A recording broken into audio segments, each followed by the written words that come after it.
2023 at 6:30 p.m. If you would please rise and join me in the Pledge of Allegiance. I pledge allegiance to the flag of the United States of America and to the republic for which it stands, one nation, under God, indivisible, with liberty and justice for all. Where's my pen?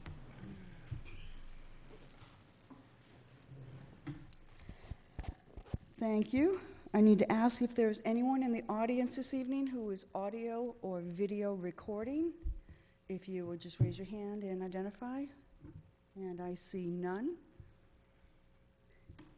Thank you. Before we get into our regular agenda, this is our first meeting after the election when the new members have been sworn in.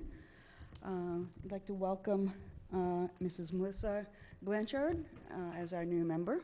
Thank you. And by policy and procedure, we also reorganized the board at this time. There's two positions, a chair and vice chair. The procedure is I will open the nominations for chair. Once the nominations are made and there are none others, I'll close the nominations, and then we will call for a vote, and then I will do the same for the position of vice chair. So that being said, I'm opening the floor to nominations for the position of chair. Madam Chair, Mrs. Lapointe. I would nominate you for the position of chair. Thank you. I would accept that position, that nomination. Are there any other nominations? Seeing and hearing none, we close the nominations for the chair. So there is one nomination, and that is myself. All those in favor say aye. Aye. Madam Chair, isn't it supposed to be seconded? Oh, Oh, yeah. didn't I hear a second? I'm hearing things in my head. I am so sorry. Thank you for calling that to my attention. Is there a second? Second. Thank you. Any further discussion?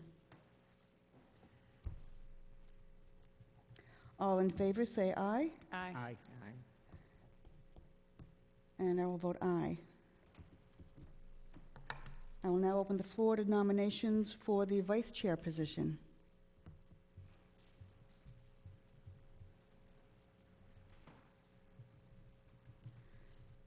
I would like to nominate Mr. Ward. Second. Would you accept the nomination? Yes. Thank you. Made and seconded. Any other nominations for vice chair? Seeing and hearing none, our nominations are now closed. We have one nomination for the position of vice chair. That is Mr. Ward. All in favor say aye, Aye. and chair votes aye. Thank you. All right, Selectmen's comments and announcements. Mrs. Lapointe.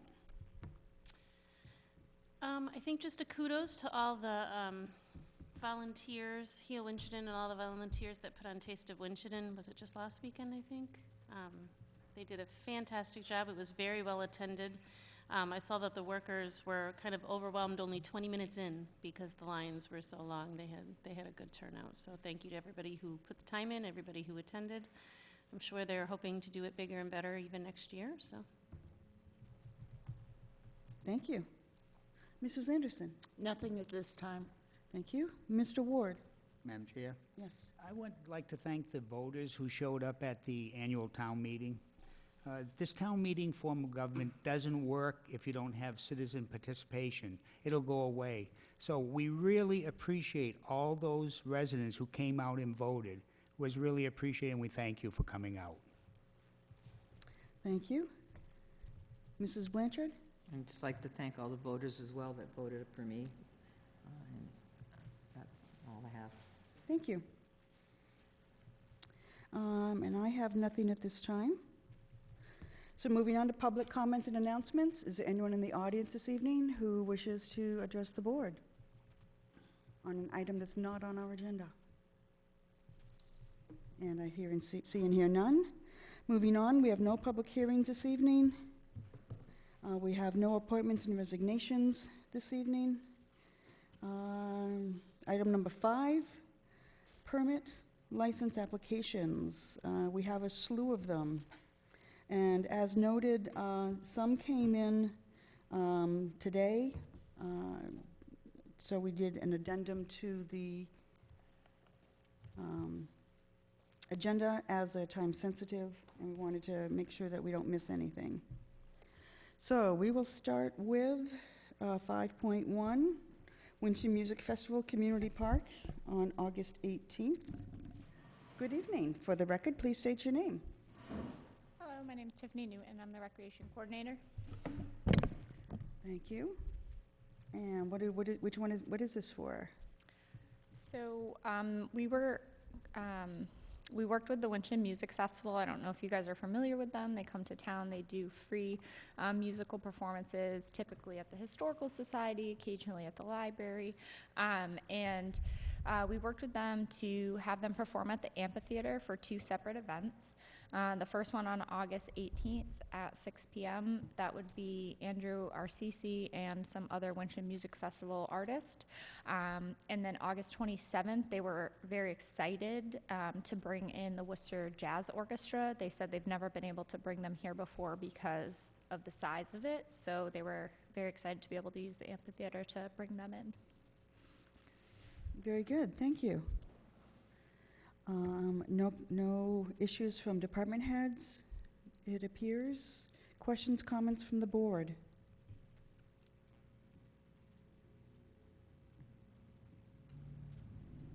Seeing and hearing none, I'll entertain a motion. Madam Chair, Mr. Ward, I move to approve the entertainment permit from the Winchton Parks and Recreation for the Winchton Music Festival to be held on August 18th at 6 p.m. and August 27th at 2 p.m. as presented this evening. Second. thank you. Any further discussion? Seeing and hearing none, all in favor say aye. Aye. And the chair votes aye. Next, we have a request for a permit, again, Parks and Recs. I'm sorry, not again, this is with Parks and Recreation, Winchton Wheels Parade. What have you got planned for this day? So I do want to note that the next entertainment permit for the Family Olympics, these are kind of going to be combined events across 2 days, but they're very different, so they have their own permits. So when I talk Okay. about them, just so there's not any confusion. So in the past, we had an event called Tour de Winchton. And so Sorry, we're called? Tour de Winchton. Yes. So this is kind Closer of to the mic, maybe. a rebranding of that event. And so we're calling it Winchton Wheels, and it says bike ride, bike parade, bike decorating, but it also, you could decorate your skateboard or anything that has wheels on it. So we're going to have like a kids decorating contest, and they can, decorate their bikes or their skateboards or whatever they have. We'll have a bike ride / parade, which is similar to the Tour de Winchton that we had. So it will start at the community park. It will come down Central Street along the new bike lane. It will go down Summer Street and then get onto the bike path and go down to Grout Park and then back. And that will be, I have spoken with the police chief about it, so he's aware. And then the other big part of this is that we do have a sponsorship tier for this weekend. And with that money, we hope to bring in a BMX show, which is something a lot of people around town, a lot of kids have been really into, saying that they want a skate park or a bike park. And so we thought this might be a really good event to bring in that would pique a lot of people's interest. And we do have a sponsor that is considering this. So hopefully I will hear back in the next week about that.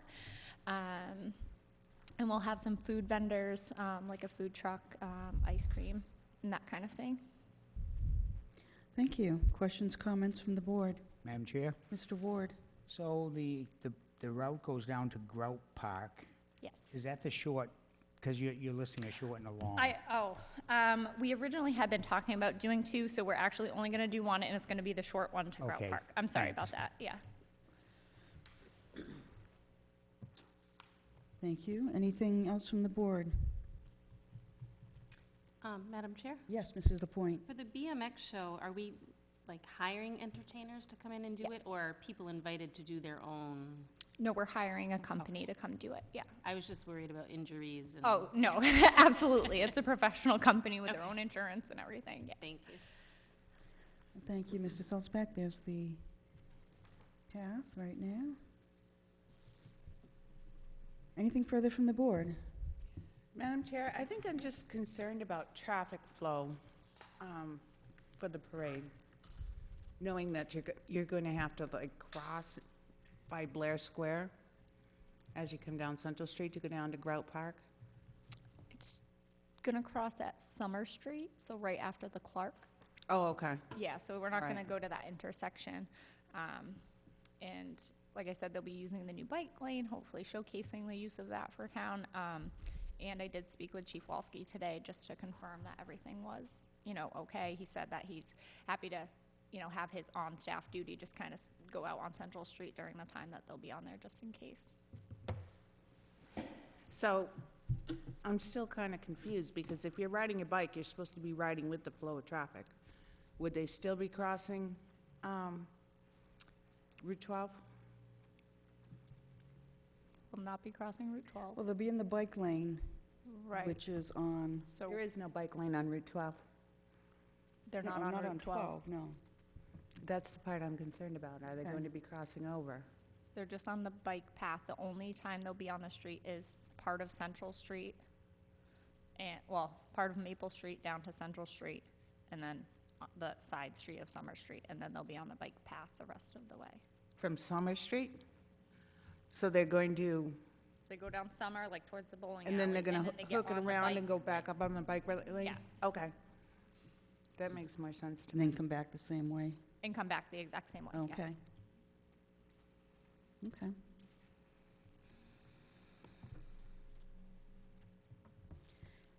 Any other questions?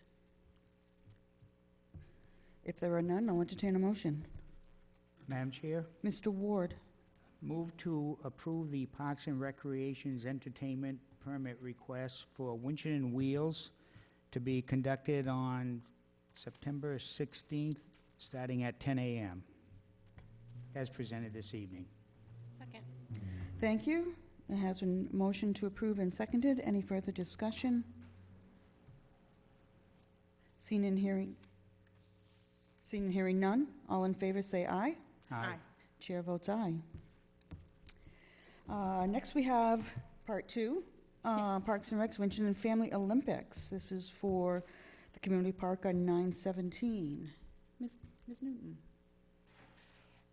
Oh, you know what? I think we missed on the other one, and I was not remembering which entertainment permit it was on. That evening, so on the 16th, we have the Winch and Wheels, and that evening on the other one, we'll also be having a family movie night again, outside of the regular ones that we had already permitted. I'm sorry, hold up. Sorry about that. No, that's okay. Come on.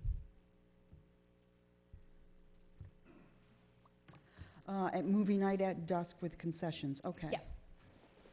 All right, I did see that in there.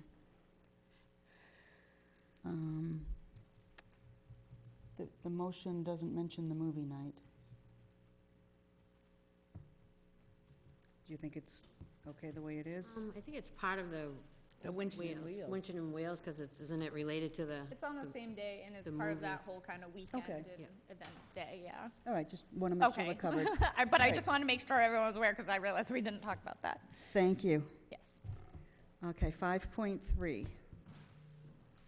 So Family Olympics is the following day, and I have family in quotations because it could be your friends, it could be your extended family. You can make your teams however you want.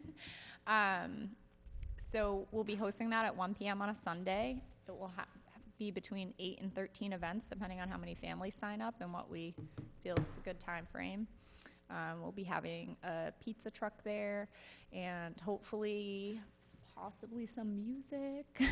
Okay. We're still working on that, what that will look like. And we're super excited about it.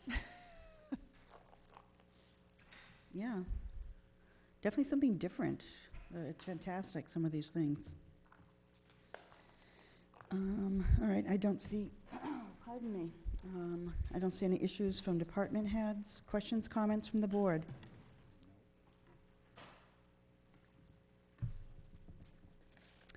If there are none, I will entertain a motion. Madam Chair, Mr. Ward, move to approve the Parks and Recreation Commission's request for entertainment permit for the Winchendon Family Olympics to be held at the community park on September 17th at 1 p.m. as presented this evening. Second. thank you. Made and seconded to approve the request. Any further discussion? Seen and hearing none, all in favor say aye. Aye.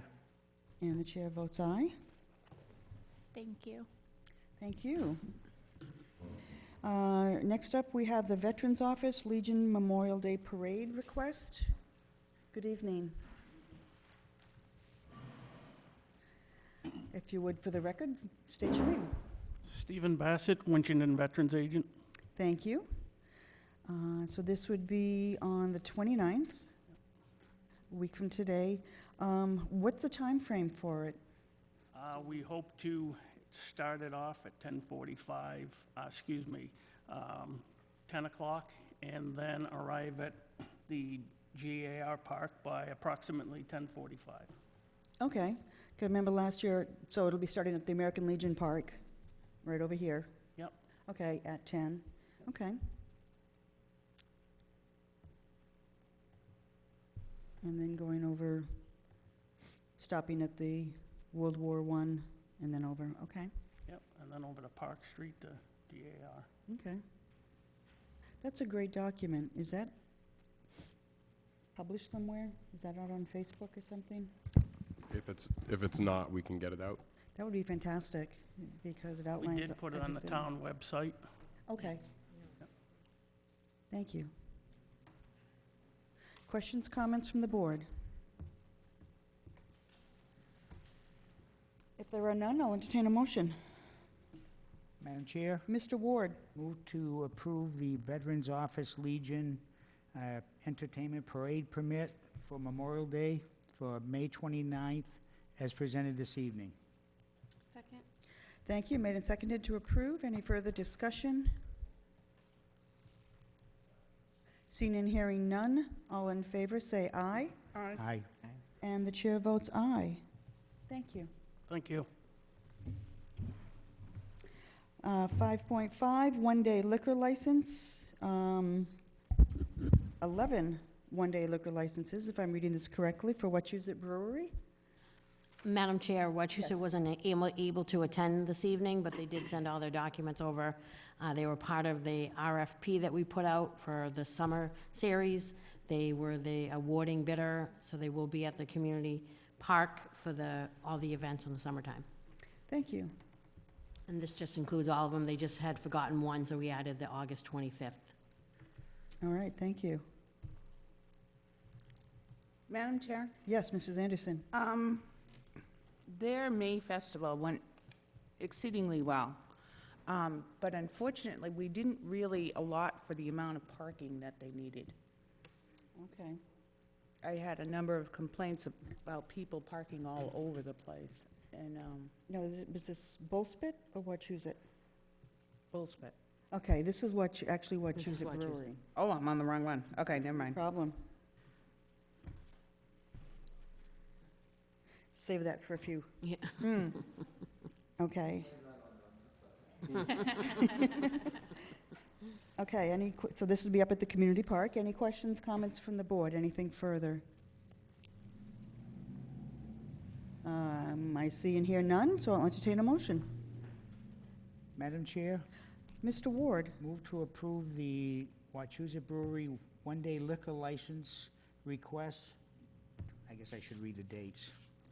For July 8th, July 16th, July 23rd, July 29th, August 19th, August 26th, September 9th, September 15th, September 23rd, and September 30 at the community park as presented this evening. Second. I'm sorry. and you didn't say the 25th, which was the amended date.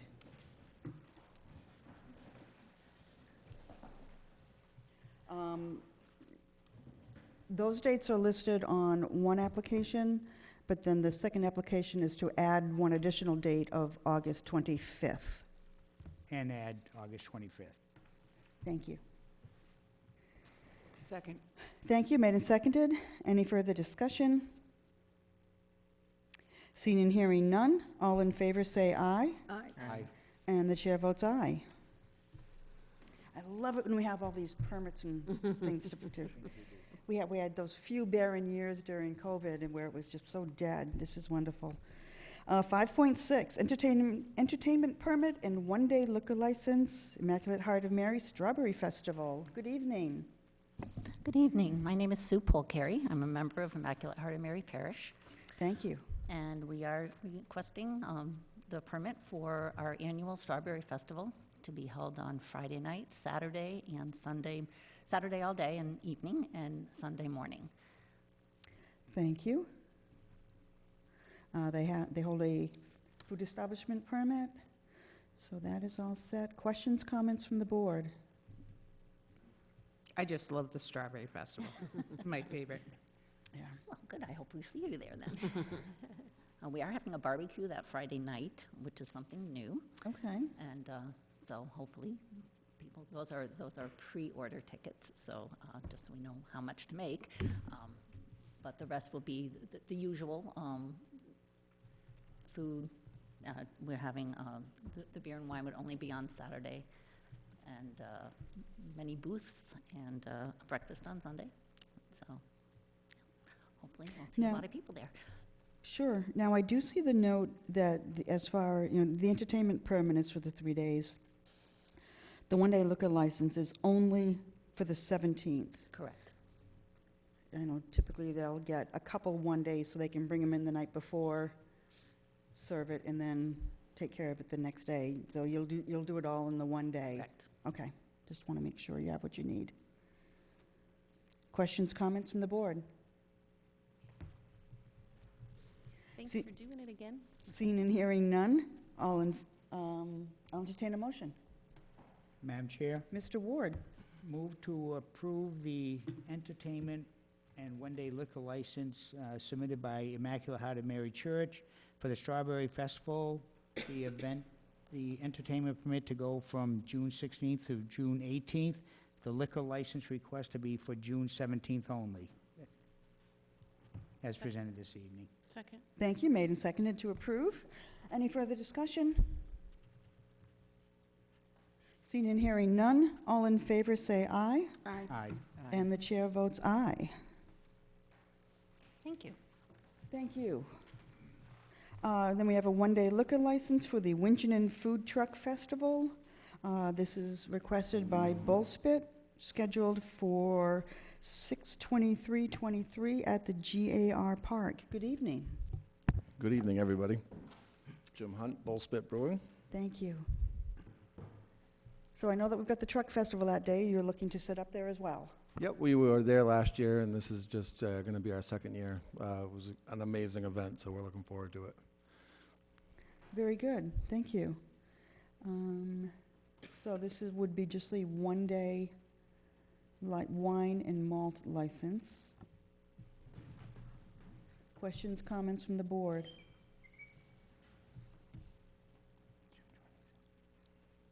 Pretty straightforward. Seeing and hearing none, I'll entertain a motion. Madam Chair, Mr. Ward?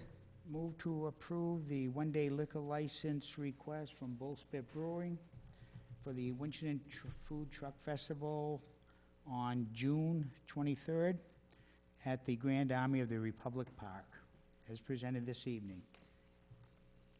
Second. Thank you. Made and seconded to approve the request. Any further discussion? Seeing and hearing none, all in favor say aye, Aye. Aye. and the chair votes aye. Thank you. While you're here, may I have a motion to take 5.10 out of order? So moved. Second. All in favor say aye. Aye. Chair votes aye. Thank you. 5.10 are just some additional dates for Bullspit. at their 3 Summer Drive location. Yeah, so we still are in the process of getting our final licensing approved through ABCC. I was in contact with them this morning, and it is in the final phase, they told me, which is commission review, so it could be any day now. But we wanted to just put some dates in, just in case, things get delayed with the state. So I do appreciate the accommodation last minute to help us stay open during this process. Thank you. You're welcome. Rumor has it there's a parking issue? So I heard. Yeah, so we had our Mayfest on the 13th, and an unbelievable response. I think it was a better response than what we had initially anticipated. And we do have, we have parking arrangements with the bowling alley, Mr. Higgins, that runs the bowling alley. We have a parking agreement with Beauvais Insurance, and we have a parking agreement with the Clark. And they've all those organizations have worked with us to allow parking on the weekends when we're there. It clearly wasn't enough. So that was a big event. It was a big band with a big draw. We just, had regular operations this past weekend, and I didn't feel like there were any parking issues because we were back to normal. But for big events now we know, and we have long-range plans for parking there on our space, and once the remediation is done, that's part of the phased plan, is to get that parking out there complete. So Oh, so you're going to be making additional parking in the future? we will have parking as part of our engineered plans. Yep. Oh, good. Madam Chair, Yes. and I'm really thrilled that your May Festival went so well. I really am. Thank you. Yeah. And I feel like it was almost a failure of the town to anticipate so many parking. And in the future, even with your additional parking, if only because it was so well attended, Yeah. I'm wondering if maybe a shuttle to and from another parking area might help the situation. It's a good idea. Yeah, that's actually a good idea. Yeah. Thank you. Yeah. Things to think about as we see Yeah. your business evolve and everything, and we're certainly thrilled that it's. We've seen Absolutely. some successful shuttle events, like the Bolton Fair does a whole shuttle system for their fair every year, and it seemed to be pretty well received by the people that were attending the fair. Sure. As long as it's done, conveniently, and people aren't standing around waiting. But yeah, it's definitely an option. Yeah, and I'm thinking also of the municipal parking lot now on Pleasant Street. Fairly, there's probably, how many parking spots there? 17. So it's a few more. Yeah. And it's not too long of a distance to walk. I hope that you are so successful that you have to build a 2 or 3 story parking garage Yes. down there to handle the traffic. Yeah. But valid points for the interim to Madam Chair, be aware. Yes. and Family Dollar's going to be closed for June and July, so I wonder if you could contact someone there and use that lot At that lot, yeah. for now. Yep. Just thought. Should you need it. Absolutely. So the additional dates are May 25th, 2023, 26, 25, 26, 27, 28 of May, and then June 1st, 2nd, 3rd, 4th, 8, 9, 10, and 11. Any other questions, comments from the board? Seeing and hearing none, I will entertain a motion. Madam Chair, Mr. Ward? move to approve the one-day liquor licenses for Bull Spit Brewing for the dates just announced this evening. Second. Thank you. Made and seconded to approve. Any further discussion? Seeing and hearing none, all in favor say aye. Aye. And the chair votes aye. Thank you, Jim. Yep, I think I got They two do more. have one more, 5.9. I thought they had two, I think I have 5.8 and 5, 8, and 5.9. 9. Oh, I yeah. beg your pardon. Yeah, that's all I right. didn't see Bull Spit, it was a little bit farther down. 5.9. And 8. 8 we did, I thought. Oh, no, I'm sorry, you're right. No, you did 7, and then you went I'll to skip 10. to 10. But yeah, Thank you. Correct. I'm always right. All right, 5.8, amphitheater events grand opening, 6:10 and Winchenstock, 8:12. Questions, comments from the board?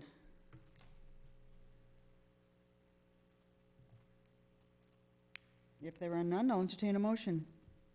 Madam Chair, Mr. Ward, move to approve the one-day liquor license for Bull Spit Brewing at the amphitheater for events, the grand opening on June 10th, and Winchenstock on August 12th, as presented this evening.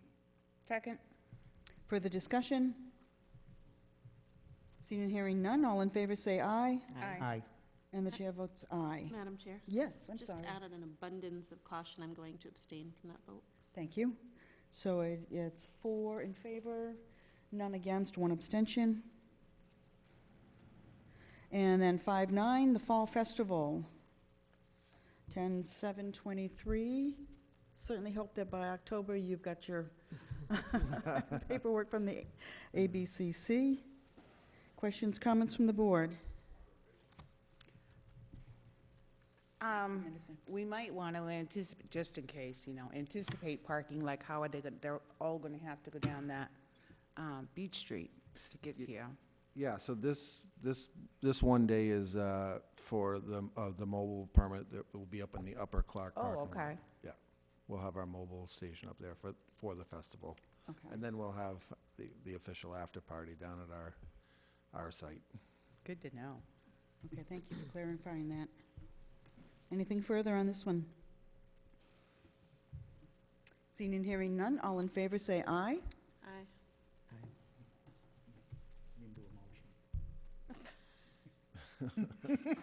Madam Chair, Yes. I move to approve the one-day liquor license request from Bull Spit Brewing for the Winchendon Fall Festival for October 7th, as presented this evening. Second? Thank you, made and seconded. Any further discussion? Seeing and hearing none, all in favor say aye. Aye. Aye. Chair votes aye. Thank you. Wonderful. Thank you all so much. Thank you.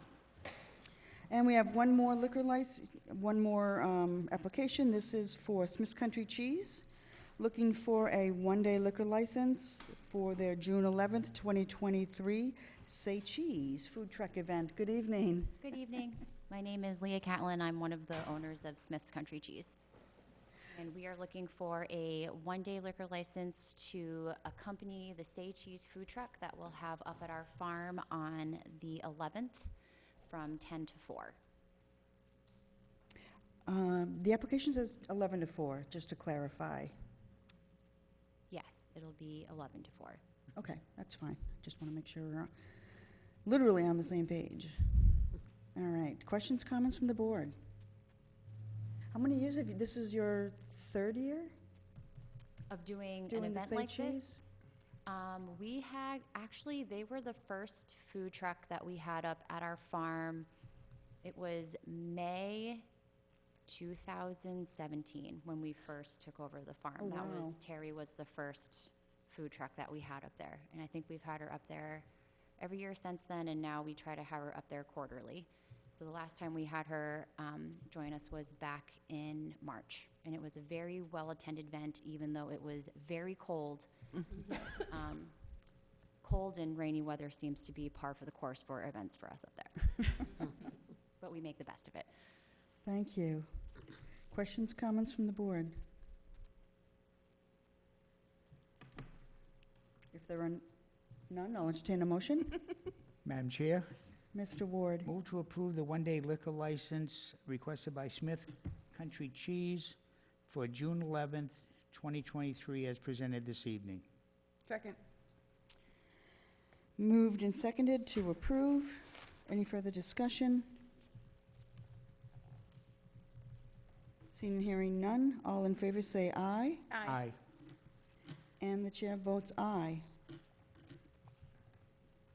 Thank you. Hope to see you guys all there. Thank you. Okay, I'll wait for you. All right, 6.1, we have a formal invitation to the amphitheater grand opening on June 10th, 2023. Hello. Good evening again. So we want to, on behalf of Winchendon Parks and Recreation Commission, we'd like to invite you all to the grand opening of the Robinson Broadhurst Foundation Performing Arts Amphitheater on June 10th, 2023 at 3 p.m. In addition, we would like to invite the chair or their designee to give a speech after the ribbon cutting. Please confirm that you'd like to participate in this noteworthy event, finalizing the creation of an extremely generous donation from the Robinson Broadhurst Foundation and the commitment from your board, the town manager, Justin Soltzbeck, the DPW director, Brian Croto, the advisors, and all of the committees and volunteers involved. Well, thank you very much.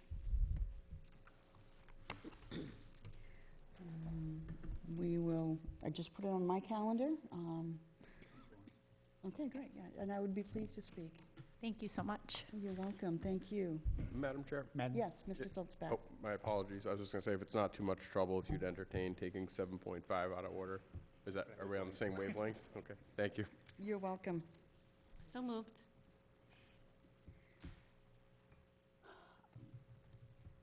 Second? Second. Thank you. Made and seconded to take 7.5 out of order. All in favor say aye, Aye. and Aye. the chair votes aye. Thank you. So we are on 7.5, the Whitney Bridge Fund discussion. Mr. Soltzbeck. Thank you, Madam Chair, and I'll be brief. We are joined this evening by a pair of Winchendon royalty. If the two of you would like to join us up at the front to discuss the Whitney Bridge Fund. So included in your packet, you'll find a copy of the will of George M. Whitney, who is the namesake of 3 bridges in town. The question is whether or not a trust that was established still exists and if there are funds remaining in there. The biggest concern is that the trustees that were appointed to oversee that trust, unfortunately, are no longer with us, and so we're going to have to go through the process of trying to investigate the legal way of appropriately reappointing. At this time, it's the belief that it would fall under the purview of the Board of Selectmen, but we just want to get legal confirmation first. And so if Mr. Goodrich and Mr. Gould could walk us through any other particulars, or if the board has any questions on that, I'm sure they'd be happy to help you out. Thank you. Good evening, gentlemen. Thank you for seeing me this evening, and before I get started, my best wishes to the new member of the Board of Selectmen. It's going to be the experience of your life, I can tell you that. So welcome. From someone who sat in this chair Long time. a long time ago. Earlier this year, several months ago, I got a phone call at home from an individual here in Winchendon and asked me if I would do some research and take a look at a fund that most people didn't know existed in those days called the George M. Whitney Bridge Fund. There is such a fund.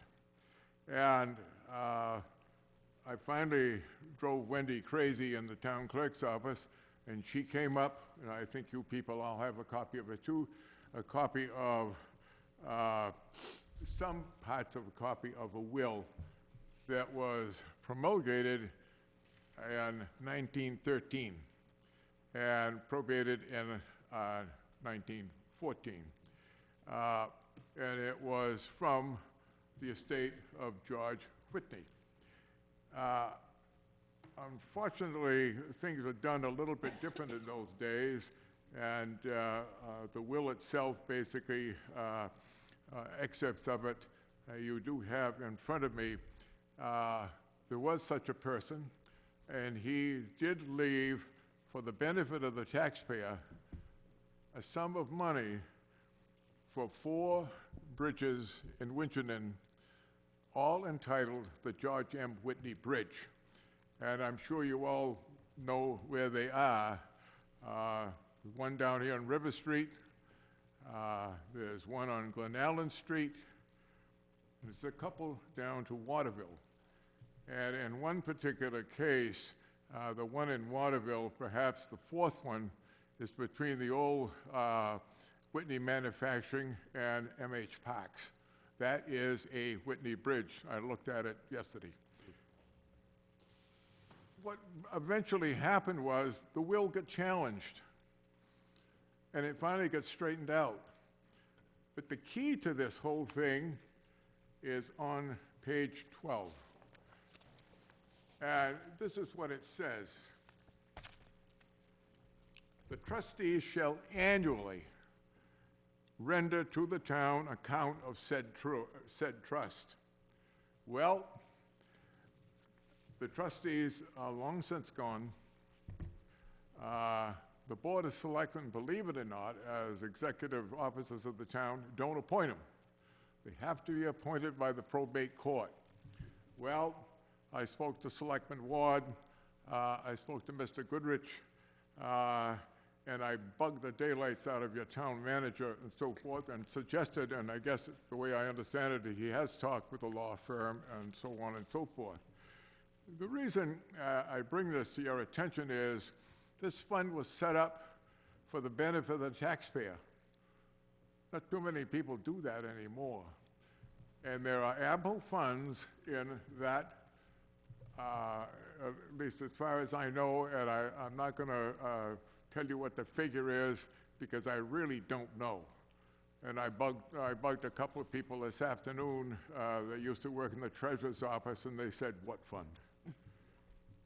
And unfortunately, what happened was the trustees, and there have been some that have been appointed in the last few years, and both of them are deceased. I should also point out that the Whitney Bridge Fund really has something to do with next door, because that's where the Whitneys lived, in the Historical Society next door. Now, what got my attention was the fact that has been no annual report, and if there has, I have a number of them, and I couldn't find it. And the report this year is, in your town report, is about 13 pages long. I couldn't find a thing in there at all. Now, believe it or not, there's a family member still alive. I'm not going to tell you who it is. I know who it is, and I'm well aware of him. He's probably at least my age or a year older, and that's pretty damn old. So consequently, I come before the board tonight and ask basically if it can get this thing going. I think it's going to take a while, and I think what the lawyer is going to say is the trustees, in the end, are going to be able to be appointed by your board, which they should be. It's unfortunate that this whole thing came up like this. For example, it's not done really anymore.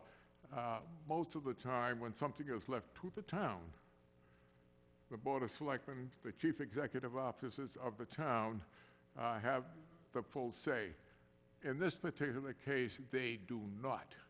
I don't believe the surviving family member will have anything to say at all about this, but you never can tell.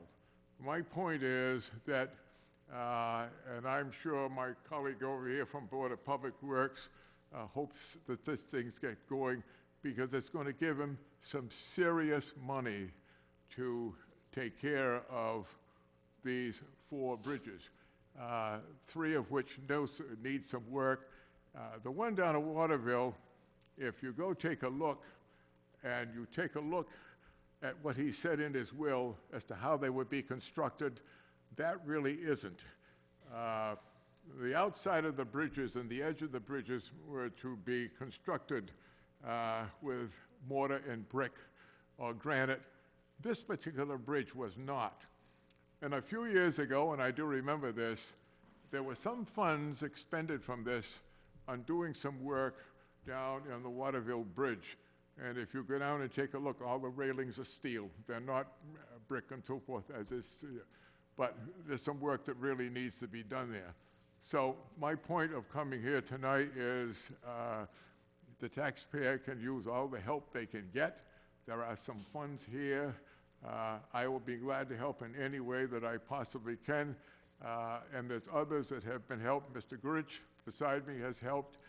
Rick had, the town manager, and I'm sure Public Works has. So if there's anything I can do to get this thing moving for the benefit of the taxpayer and Public Works, who needs the money, I am sure, I'm certainly willing to help.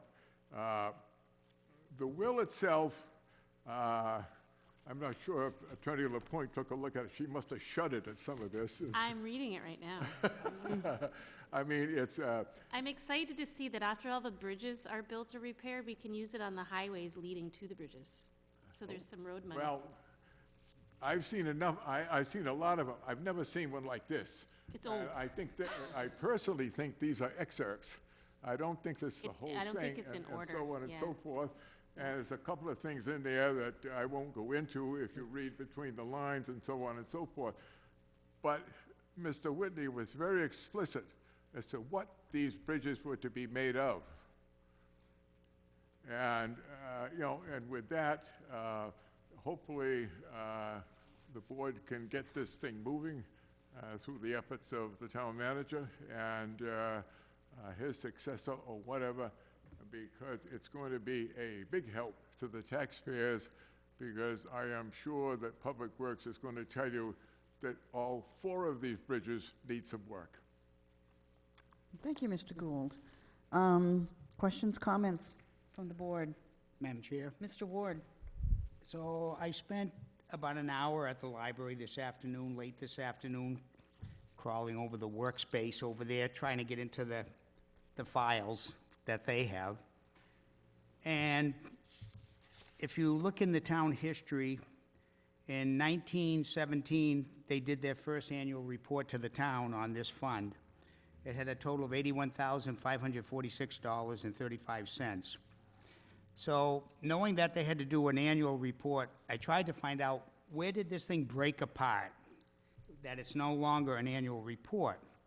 So going through the library, the town reports, I did find one for December 31st, 1947, which said that the fund was now at $96,755. And the last one I was able to get was December 31st, 1962. And at that time, the fund was reported at, now at $145,354.82. And at that time, the trustees were Kenneth White, F. Paul Norcross, and William Whitney, which have all passed, I believe, all passed. So when you go into the will says that, and it says actually, in no case is the fund to be reduced for any bridge or for any cause below $85,000.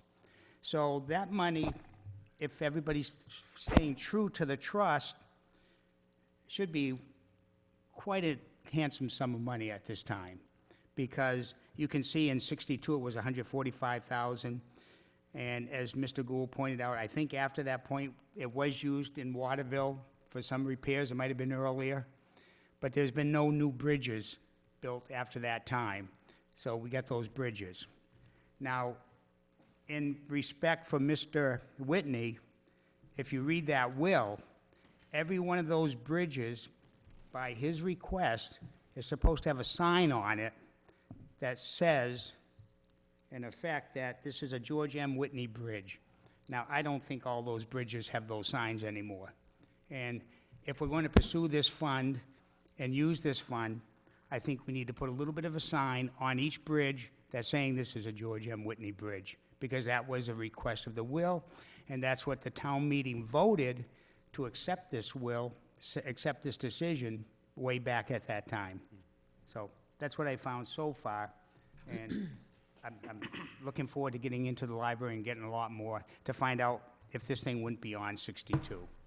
Madam Chair. Thank you, One of the things that I think should be looked into, I'm not sure, and Mrs. Lapointe may know, I'm not sure if the probate court appoints any more trustees.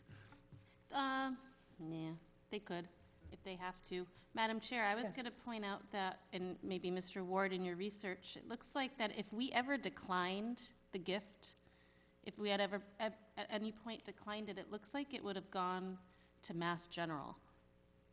The totality of it. So some of the research should be, did we ever decline to take that money? Yes, it was voted at town meeting to accept this gift. But it looks like we would accept it kind of, anytime it went above 100,000, we could take 15 to be used on a bridge. So I'm just worried that if we ever said, oh, no, thanks, we're all set, that it went to Mass General. come on. If Who we the turn heck it would away, do it does that? go to Mass General, that, according to the will. Yeah. But the town meeting was held,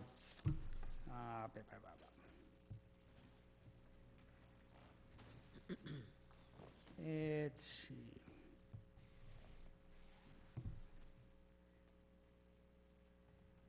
I don't have the exact date, but it was around, right after, a year or two after that will was settled in the courts. The town meeting, Winchton Town Meeting voted unanimously to accept this gift. Right. And they did use it later on for those bridges and for some repairs. So we did have it, we were using it, and I think we still have it someplace, we just have to find out where. That would have been around I know what you're 1914. saying. You have to do it regularly. Would have been around 1914. Is it Yeah. accepted in perpetuity? Okay, Well, so we got some point research to out, do. Nobody did anything wrong here. Oh, yeah. And it's unfortunate that it worked this way, because 3 years later, Mr. Converse did just the opposite. You know, he said Board of Selectmen, and that took care of everything and so forth.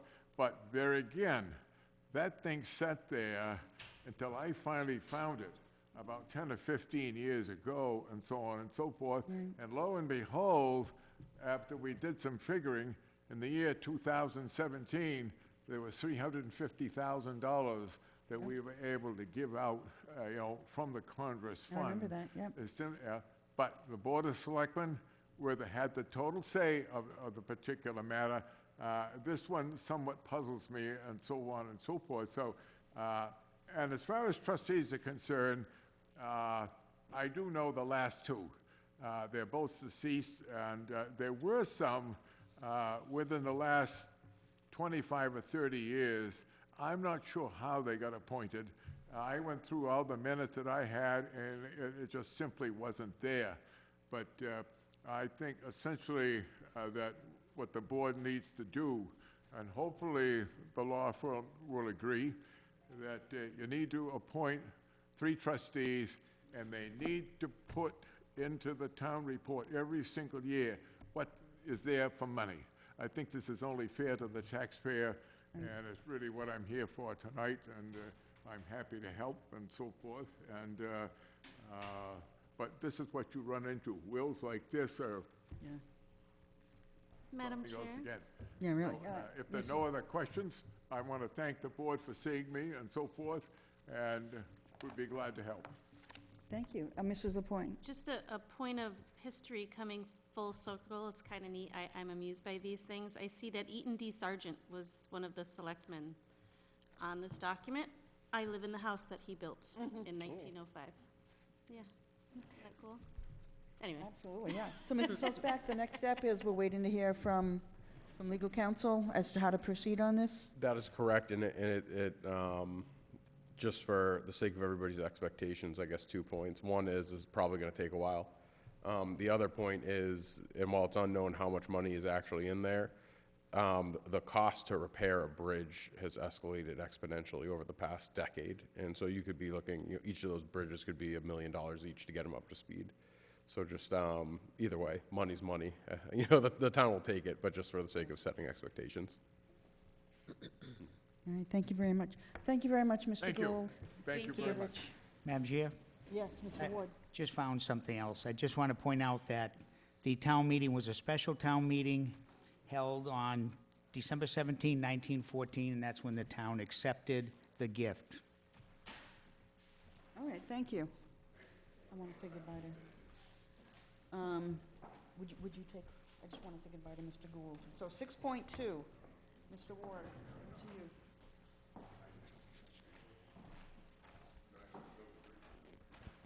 Six point two, DPW Director Croto, the 2024 paving plan. As you can see on this, and thank you, Mr. Corotto, for putting the presentation together, this year upcoming is a little bit of a banner year for paving in town, and it's definitely going to keep Mr. Corotto busy. So with that, I'll hand it off. Brian, if you'd like to walk the group through it. So with town meeting, we, like the town manager said, we have some extra money, and we'd like to thank the tax voters for voting for it. It's going to be used wisely. I wanted to highlight the funding sources this year.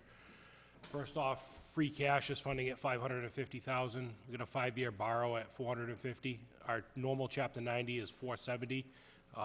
The Winchendon School requested from us this winter to pave the lower section of Ash Street between Hall Road and Spring Street, and they came to the table with $50,000, giving us a total of $1,520,000.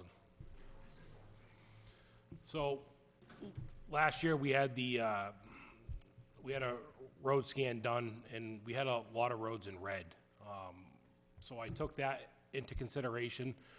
When I broke this list down, it was broken down by hazard roads, but it was also broken down by dollar values. So you'll see some real short roads in here, and you'll see some longer roads, but we had to make a plan work to expend the money in a fashion where it served the needs of the public throughout the community. We're not just staying on one side of town.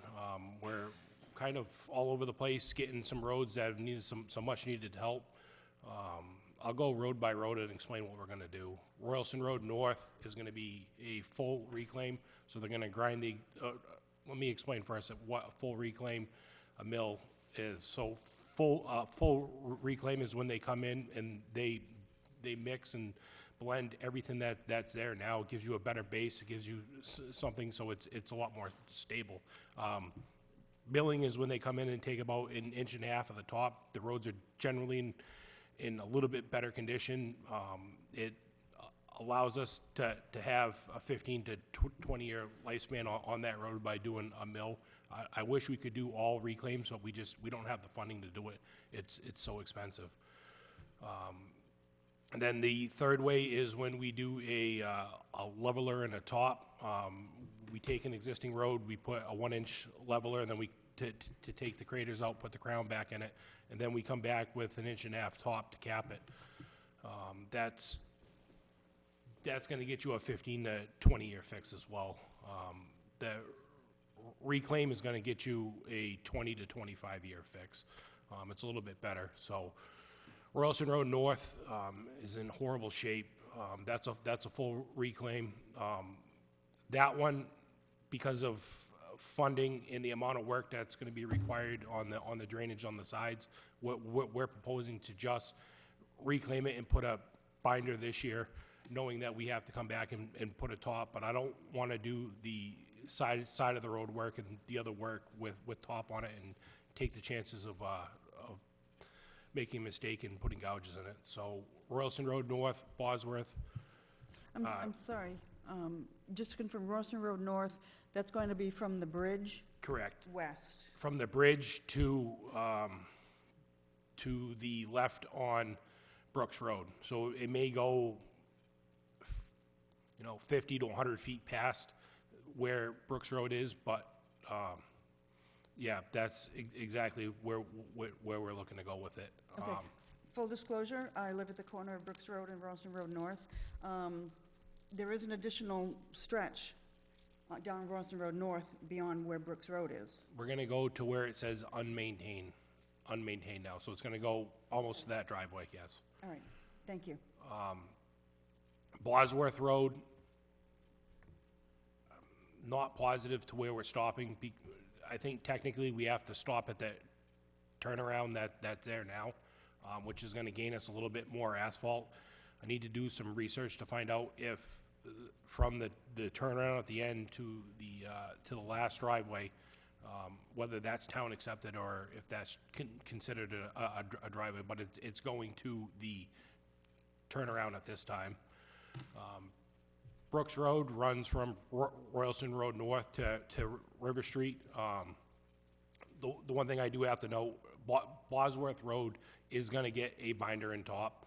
I was able to make that work with the numbers that we have. So it'll be less that we have to come back and top next year. Woodlawn Road is gonna get an overlay. That's running from Goodrich to Maple Street. That's gonna get an inch of leveler and an inch and a half of top. Ash Street's gonna be milled and have a leveler and top put on it. Water Street is such a short section, starting to unravel. If we're there now, we might as well do it because they won't mobilize to do that short section of Water Street. So while we're doing Ash, we're gonna tie what we did on High Street last year to Spring Street and get that addressed. Doyle Ave, it's gonna be a binder only, so right now that road is in unbearable conditions. I'm not able to plow it correctly because of the conditions it's in now, so that's in dire need, but I'm also concerned about the amount of construction that's on that road, so what we're gonna do is we're gonna reclaim and do a binder only on that road.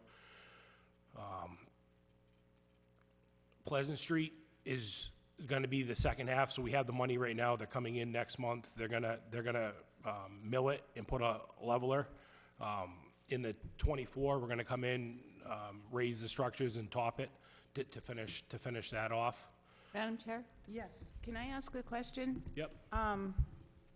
In the fall 2022 town meeting, we appropriated $95,000 for Pleasant Street, Island Street, and Summer Street. Right, so we spent $27,000 on Island Road to put a leveler. That was done last fall, which left the balance, which only gets us the mill in overlay at this time. So we are using that money for the But that wasn't added to your totals at the beginning. because it's being done in this fiscal year. This is fiscal '24, so it's a different pot of money.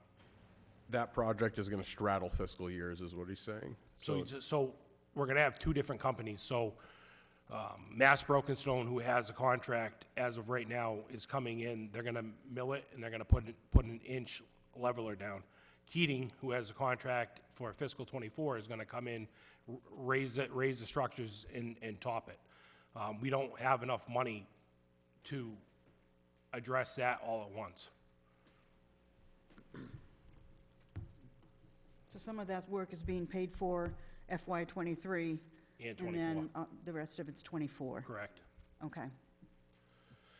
Did that- That answer? East Street is gonna get a mill and a top, so they'll mill it out, put an inch of leveler, and then top it with an inch and a half. Spring Place is getting an inch of leveler and an inch and a half of top. Pine Street's the same thing. Orient's the same thing. These are real short streets, real short money, so we were able to get it in. Crosby Road, which is off of Forestall, is gonna be reclaimed. Right now, this is regrind and dirt, so like we did last year with one of the other roads off of, and I'm losing track of what road it is. We did this last year. We're trying to slowly convert some of the dirt and asphalt roads over because of the cost of repairs and the time. This is another one. This road's not very long. It makes sense. We spend a great deal of money trying to keep it flat and smooth, so we're proposing on this one to reclaim it and binder it. Stoddard Road, we're gonna do from Baldwinville Road to, it connects to, Mill Glen, doesn't it? yes, thank you, sorry, I lost track. It's gonna, we pave that to 2 years ago. It's gonna connect that section in, so it'll take care of that piece of pie out there. Alger Street, which is a mess right now, there's not much we can do with that. What our focus is on Alger Street is from Hitchcock to Ballinville Road. So that's gonna take care of that whole section that's unraveled. There's potholes that you could sink a car in right now. There's not too much we can do with it. So we're proposing to just come in, reclaim and binder that to, again, allow us to do drainage work and a different style of work and put top down in a future year. Island Road and Teal Road last year, we came in and we put a leveler coat down. We didn't have the money to put the top down, so we're gonna come in this year and put our 1.5 inches of top, and those roads will be done. This whole list is contingent on asphalt prices staying where the bid was. With MassDOT, there is an allowable escalator so that these companies don't go out of business. So it's the escalator is driven on the price of oil and the price of diesel fuel, and that regulation is set by the state on a month-to-month basis. So we saw this spring a small decline in prices on oil and diesel, so our mixed price came down a little bit. But if oil and diesel goes up, it reduces the amount of money that we have to spend on paving. This list is built off of current rates right now. If, something happens, then we won't have as much money. But in a perfect world, I would like to get this list done.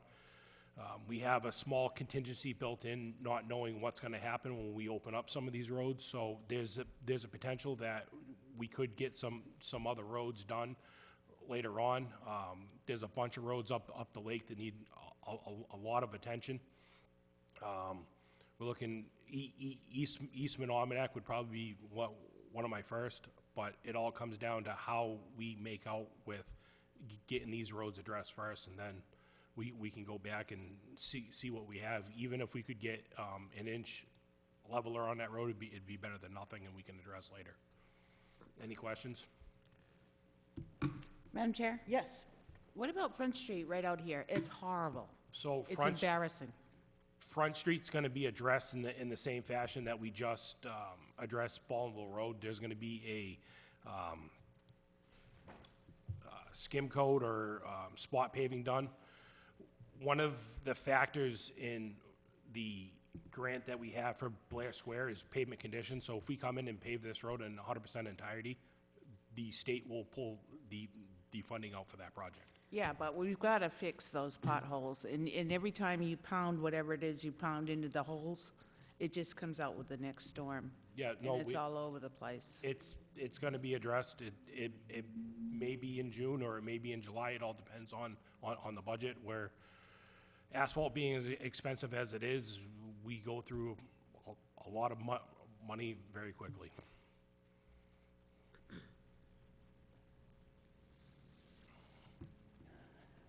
Anything else from the board? Questions, comments?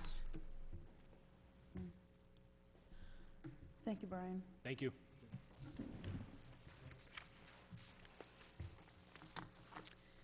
All right, moving on, new business, 7.1. A support letter, a request for a support letter from the board for a federal broadband and digital equity planning grant. Mrs. Daigle.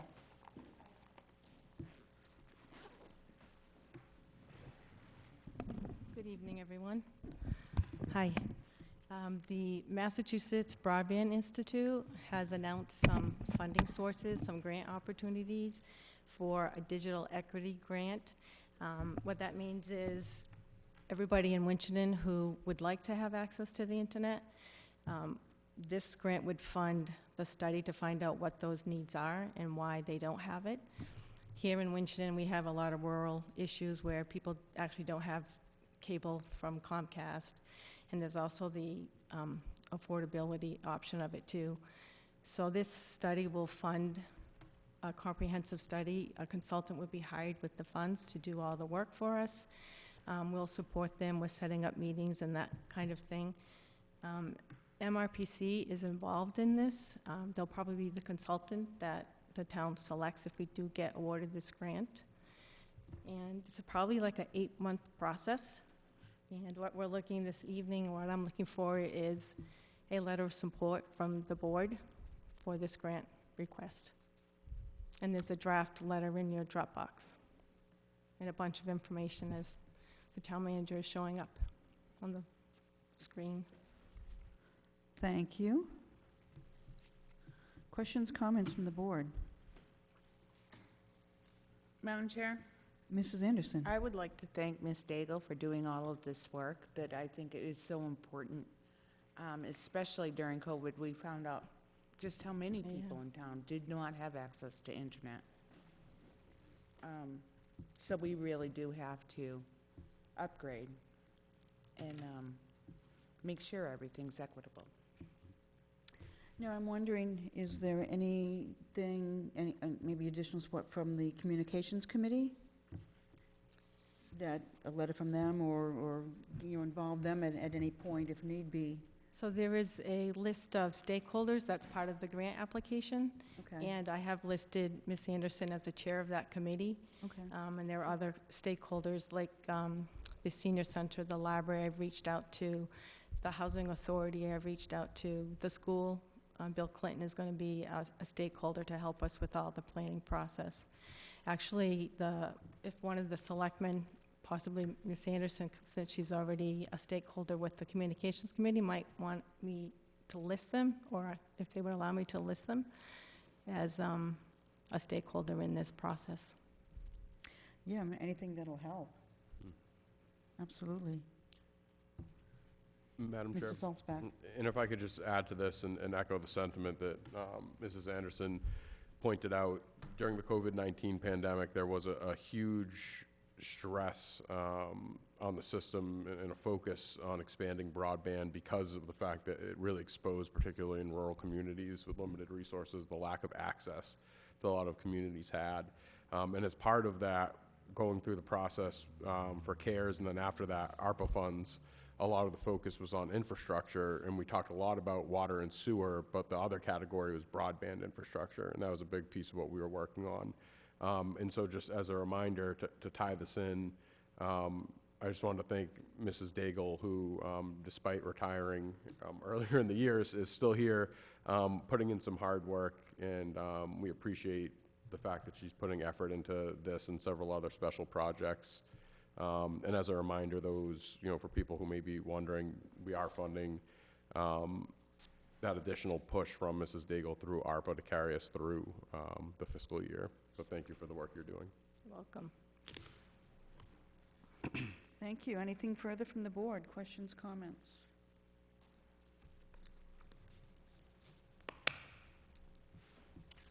If there are none, I will entertain a motion. Madam Chair, Mr. Ward? I move to authorize the Board of Selectmen Chair to sign the letter of support for the town's municipal digital equity planning grant opportunity as presented this evening. Second. Thank you. Motion made and seconded to authorize the letter. Any further discussion? Seeing and hearing none, all in favor say aye, Aye. and the chair votes aye. Thank you. The Thank grant will go out, the application will go out tomorrow. Appreciate it. Next up, 7.2, Colonial Power Group, review of our energy aggregation. Get some updated numbers. Mr. Salzback, whenever you're ready.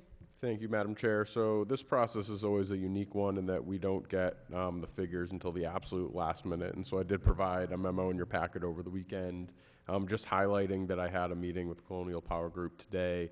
I did send an email email to the group this afternoon highlighting the takeaway from the meeting that I'd had with Colonial Power Group. So as a reminder, we go through an energy aggregate in an effort to try to identify the cheapest power source possible for the people of Winchendon. And so the last time we went through this process, which was about a year ago, it was unfortunately peak energy prices. Russia had recently invaded Ukraine, gas was going through the roof, and it was really kind of a nightmare scenario.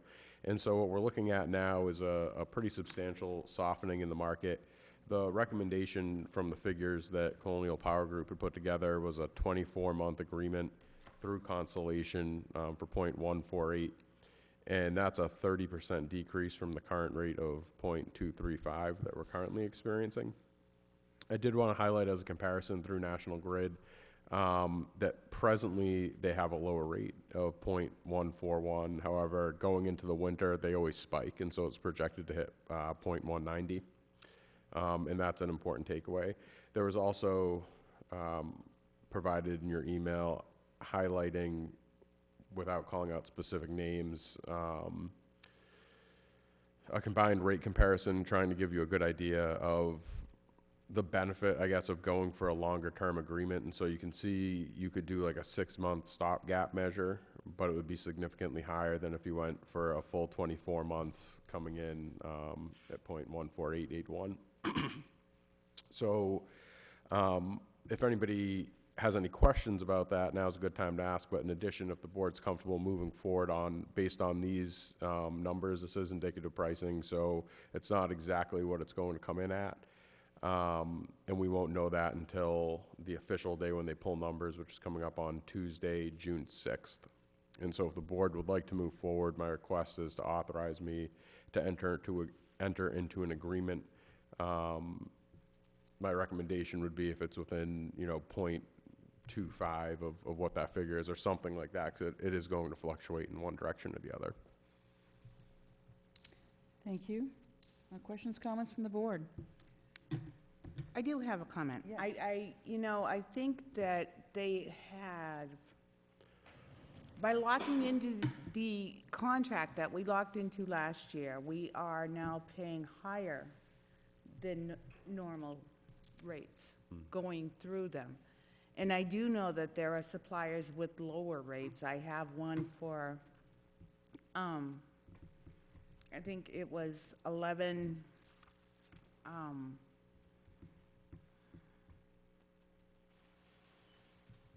can't find it. 11.19 and locked in for a year. Somebody in town locked in for a year at 11.19. So I'm not really sure that they're doing their best by the town, because when we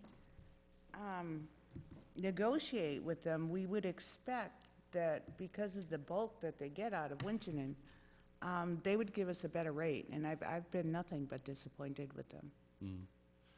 And your point is taken. As I mentioned in the email, National Grid presently is lower, but if actually you were to chart it over the course of the year, if a resident that was on the town aggregation through Constellation to date used the same as if they were on National Grid, they would still be paying less, even though the rate is currently lower for National Grid over the course of the year, with the reason being that National Grid, while presently lower, had spiked going into the winter last year. And that's, I think, the important piece from a data perspective is looking at it broadly.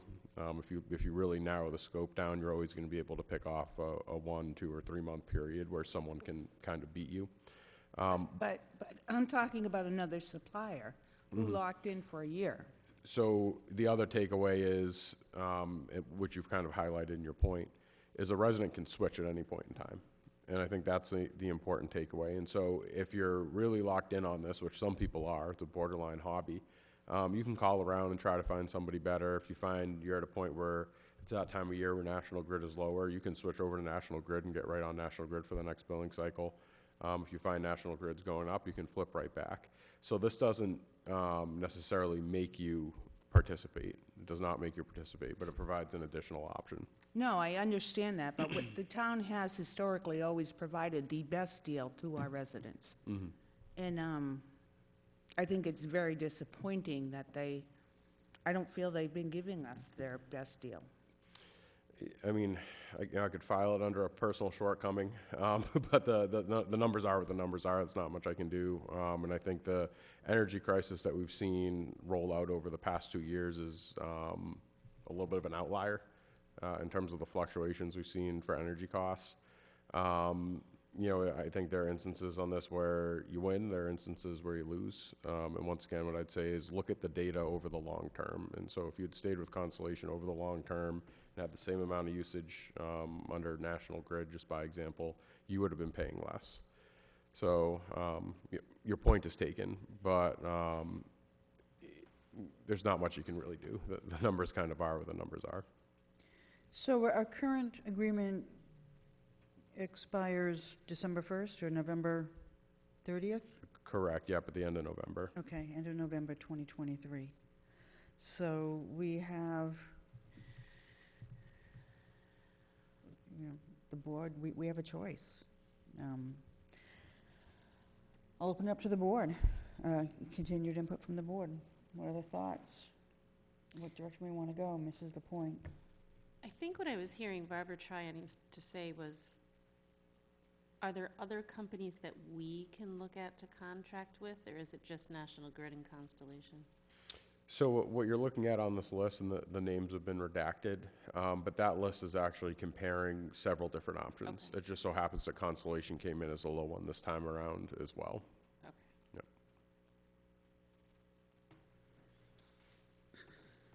And so I would offer the other pieces, you could take no action, which is fine, but just a reminder that when you're getting into the summer, that's when energy consumption typically spikes, and the deals typically don't go in your favor the longer that you wait. Okay, thank you. Questions, comments? At the pleasure of the board. Madam Chair? Mr. Ward? Yeah, that's my concern, is you can wait, but I think it's a dangerous gamble, that you might get a lot higher rate by pushing this off a few more months down the road. Just my opinion.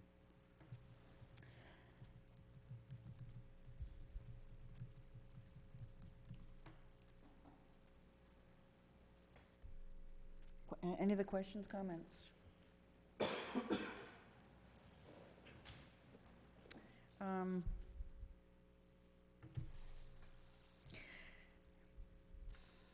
Yeah, you know, it's a roll of the dice, no matter how you look at it, unfortunately.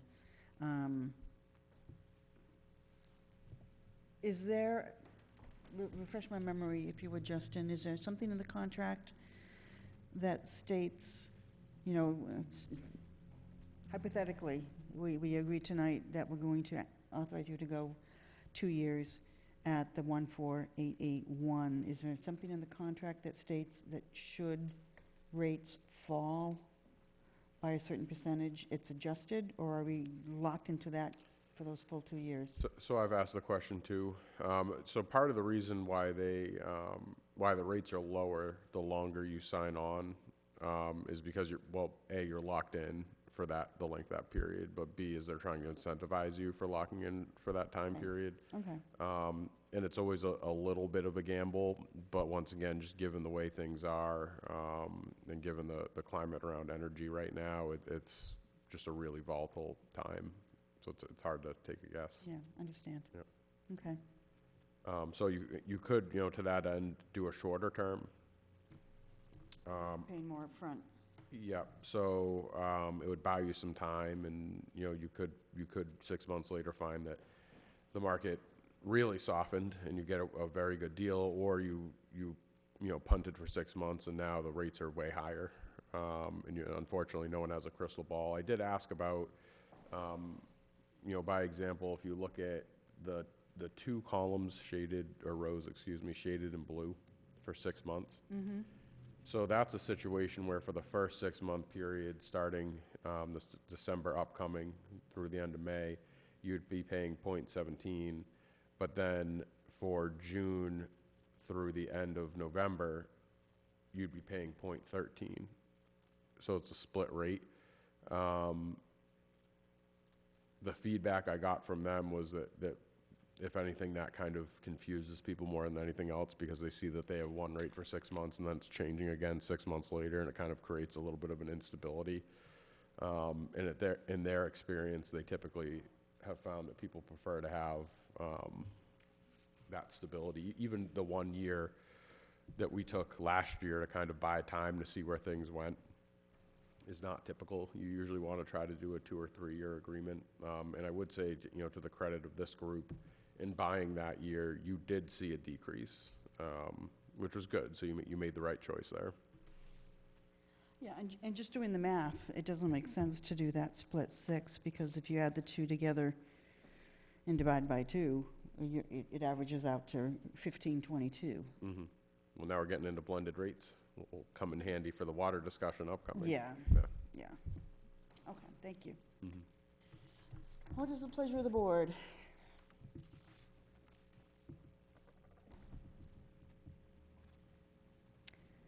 I will make a motion that the board authorizes the town manager to enter into an agreement for a 24-month period as presented this evening with Colonial Power Group.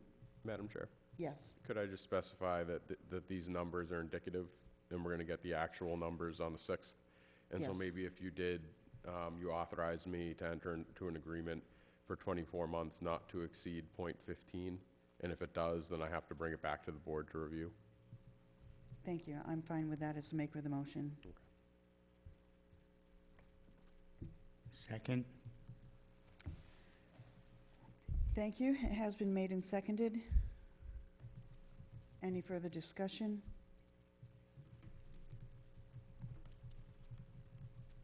Seeing and hearing none. All in favor say aye. Aye. Chair votes aye. Aye. Opposed? No. And so it does pass 4-1. All right, thank you. 7.3, Town Manager's Search Committee. I think we need to get the word out there, request letters of interest. How many do Thoughts we from the have, board? 5 or 7? I think we had 7 last time, didn't we?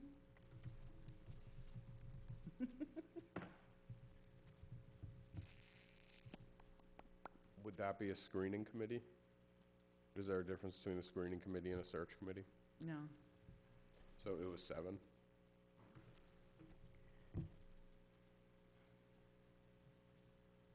Too wieldy? 5? I think 7's good. I think it's good to get some broad input. That's my thought too. Town side, citizen side, et cetera. No, well, we don't have town people on there, do we? They had to be members of the community, and then they present to us. I know that I've done work on Yeah, you and I did on the very first, and Mr. Lynch told us that was improper. I forgot him. Okay, regardless. 7, Okay. 7-member. From the community, non-board committee affiliated? Madam Chair? Yes, Mr. Ward. I have a problem with it being all members of the community, only because of some of the expertise.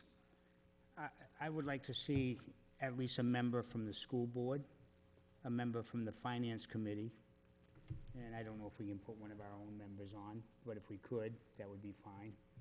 The only reason is, we need some folks looking at the financial aspects of the candidates. I mean, the finance committee is going to look hard and close at what finance experience this town manager would bring to the town. The school will be looking for the relationship. I think you really need to get those key people. The majority will still be from the town, but we need that expertise looking for, it's a very important position. I would support that. Mr. Ward, let me be clear. He didn't say, because people who serve on our boards are also community members. Yeah. It's just improper for a member of the Board of Selectmen to be on the screening committee. Yeah, that's fine. And for what it's worth, to my town recollection, employee. the scenario you just described is how I remember it being set up the last time. Okay, thank you.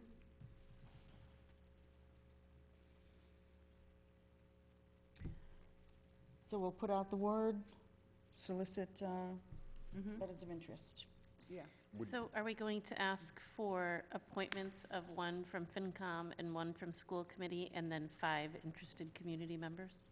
Or they, just let them submit their letter of interest, and then we choose them. But I guess the question is, would you, so from that broader solicitation, you would select 5, and then 1 assigned from FinCom and 1 assigned from school committee? Yeah. Is that how I'm I understanding think it? that sounds fair. Okay. Do we have a date when they should be sending them back in? Sooner Like rather than later. 2 weeks? I'd say by your next meeting. Yeah, that sounds good. Okay. Can we really blast that one? I would like to get lots of interest. Madam Chair, just a point of clarification. Yes. So we're looking for 5 members at large, which Mhm. would be town residents. Yes. Okay, we can And put then that one out. appointment from the finance committee, and 1 appointment from the school committee to equal the 7. Okay, thank you. Thank you. Anything further on that one? That's it. All right, thank you. 7.4, I had requested that this be put on here just to start the conversation, keep it going regarding what the process is for the water and sewer rates. So, Mr. Siltzback, whenever you're ready. Thank you, Madam Chair. So included in your packet, I have the 2002 water study report that was provided by Raftelis. It's an independent third party, and they analyzed our water sewer operations to determine an equitable rate to balance the rising costs. And so if you look back in that study, maybe I'll pull it up for anybody at home. Please, that would be good, because mine's not loading, actually. Oh, that's my broadband. memo talking about it. Yeah. Here we go. So the point that I want to highlight is they had provided a long-term view at the ways to balance our water sewer enterprise funds. And so for a little backstory on it, when I got to town 2 years ago, you were running into the first year that you had to provide supplemental funding for your water and sewer enterprise account. That doesn't mean it was the first year that you were running in the negative. You had actually been running in the negative for about 4 years prior, a little bit in the first year and then in earnest in the 3 following. And so what that meant was that you had retained earnings built up in the 6-figure range for both of those accounts. And through inaction, by not raising the rates or not raising them fast enough, you ate away at those retained earnings pretty steadily to the point where you were running a deficit 2 years in a row. And that's what really prompted Raftelis putting this study out. And so the takeaway was that small, regular, incremental increases, data justified, not just arbitrarily, not just because it's a new year and it's time to raise the rates again, but data supported increases were your best bet to try to maintain a healthy retained earnings account. And so by example, and the importance of having retained earnings is not just taking money and putting it away. It's so that if there's something catastrophic that happens, you financially have the resources available to you. And I'd say now more than ever, it's important in this town because you have an increasingly aging infrastructure. And a lot of the conversation that we have as a community is dominated by that, $10 million water main, but that's just that's one pipe in an entire network of pipes. And so when that is fixed, that's not the end of it. That doesn't mean that you're set for another 25 years and you don't have to make another investment. You have to regularly maintain those pipes, and you have to regularly maintain, in conjunction with Ashburnham, the water plant. And then when it comes to the wastewater plant, that is exclusively on your shoulders. So you don't want to have nothing in the bank when something fails because you're turning to town meeting or you're turning to the ratepayer and asking them to pick it up. It's important to keep some funds there. And so what they illustrated on the town's behalf was our operating expenses, which will rise steadily, which is typical over the next few years. Our existing debt service, which is highlighted in the darker green, and then the proposed debt service. And so those big jumps that you can see would include the addition of a capital plan. That does not cover the water main. And so if anything, I would say if you wanted to update this sheet, adding another color on top showing coming up in, fiscal '24, fiscal '25, maybe the year after this one, something stacked on top of that as well. The only way that you can balance that, and this is budgeting 101, basic mathematics, you need to be taking in more income than your expenses. It's the only way out of this one. And the only way you can do that is by regularly raising the rates. So the recommendation that they were showing, it had a big jump, and we decided to break it out over 2 years so that it wouldn't hit people too hard. So that covered fiscal '23, the year that we're presently wrapping up, and fiscal '24, the year that we just budgeted for and approved at town meeting, which leads you to fiscal year '25. And their recommendation was that once you got through that period of a much larger substantial catch-up, then you could start coasting a little bit. And their definition of coasting is about 3%. 3% increase on water, 3% increase on sewer. Not far off from what you see for real estate, property tax, 2.5%. It's nothing crazy. But the problem is that if you did say, 2% instead over the next 5 years, instead of doing 3%, you're going to be 5% behind by the time you get to the end of that period. And so you're buying yourself a little wiggle room, and you're buying yourself a little bit of a sense of relief in the short term, but in the long term, you're going to be right back in that hole trying to dig yourself out. So it's just something to be mindful of. More than anything, I wanted to provide a refresher on that process because I know it had been some time.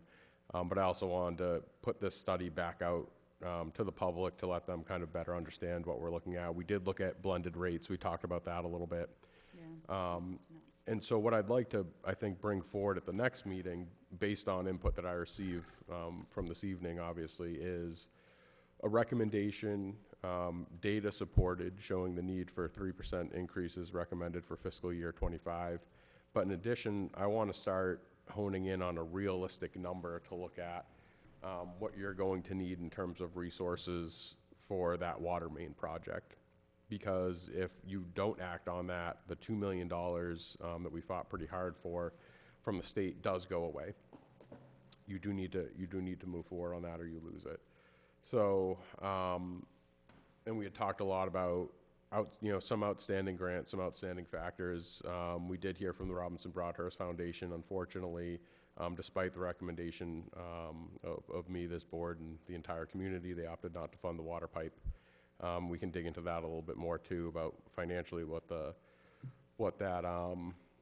shock waves that results in financially for everybody. So we'll drill that down for your next meeting. So with that said, does anybody have any questions about this process?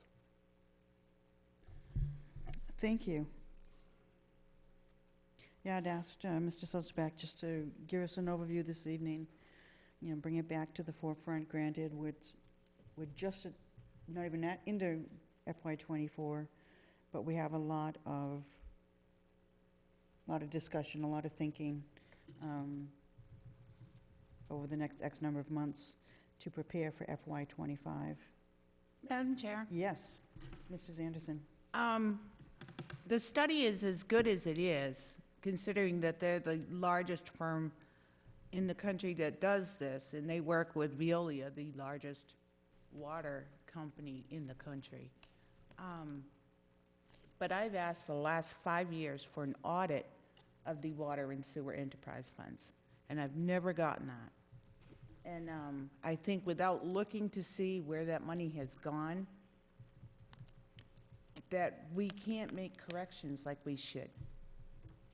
And until I get that audit, I'm really not comfortable. I'll discuss it all day long, but I'm not comfortable making a decision. I need to be able to see what happened in those accounts over the last 5 years. What would it take to get those audited? More time than realistically you'd have. So there is plans in the works to do a single audit, but meaning that outside of our typical audit, we can highlight a specific area. So this past year, we looked at ARPA funds, for example, but that's something that we had to do, and so it postponed the water sewer. I would highlight that, you know, there's value in going through that process. I think there's value in specifically drilling down on any specific area, because when we go through and do an audit, it's based on sample. And so what that means is when the auditing firm comes in, they'll go in and, you know, pick every other file. They'll pick one file out of 10. They'll go through, make sure things are on the up and up. If they find something that looks a little off, they'll go and fix it, or encourage our accounting team to go back and reframe the way they account for those funds. But what I would highlight is, you know, if the expectation is that there's going to be an audit of the water department specifically, and there's some type of, you know, waste of ratepayer funds or embezzlement or something else going on, I assure you that is not happening. And, you know, I've heard some folks in the community suggest that, and I would stress that it's purely fantasy. I do think there's value from an accountability standpoint, as always, in looking and auditing something, but I would also highlight that for water in particular, we share those services with Ashburnham. And so if it's, you know, if there's a conspiracy there, it's pretty grand because it's bridging two communities and everybody's missing it. The expenses, it's pretty cut and dry. We go through that every year for the budgeting process.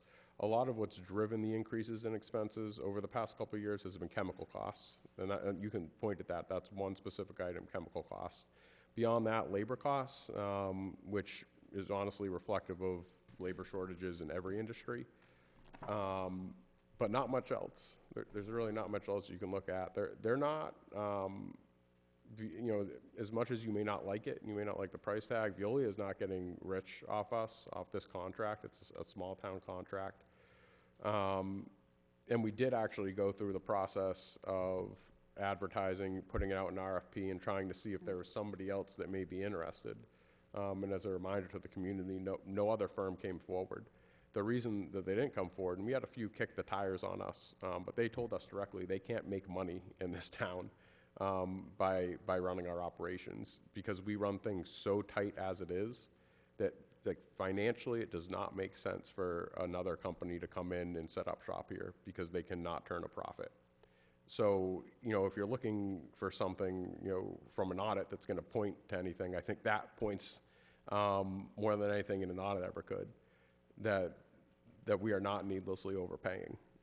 We put it out to the free market. That's the best audit you could get. And the free market came back and said it is not profitable to do business in Winchendon, just as a reminder. Okay, thank you. Mm-hmm. Mr. Ward? Oh, you going to say something? No, I'm just, so are we, and we're going to do this at the next meeting, Yes. are we looking at a one-year proposal or a two-year? I would look at a multi-year. Okay. And the reason I'd say that is you want to see what you're looking at in terms of, I guess, projecting out for the sake of stability. So when you did it the last time around, you did it for a 2-year. I wouldn't say I would say going beyond 2 years seems excessive. But you need some stability there, and politically it's not something that you want to be fighting about every year. And in the same sense, when the time comes to raise real estate taxes every year, you don't debate whether or not you do the full 2.5%. You do it every year because you know we're scrounging to make it work. And then, you know, similarly, I would recommend the same for this.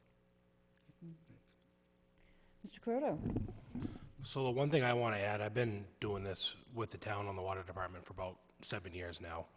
The town of Winchendon is reactive to every situation. They're not proactive. The only proactive stuff that we've done is the repair of the tanks, and even at that was reactive because they were actively leaking. The only thing that the town has done proactively is the water line coming from the plant to Sherbert Road. That's going to make a vast difference, but if you look at other communities out there, other communities plan on replacing 1,000 or 2,000 or 3,000 feet of water line a year.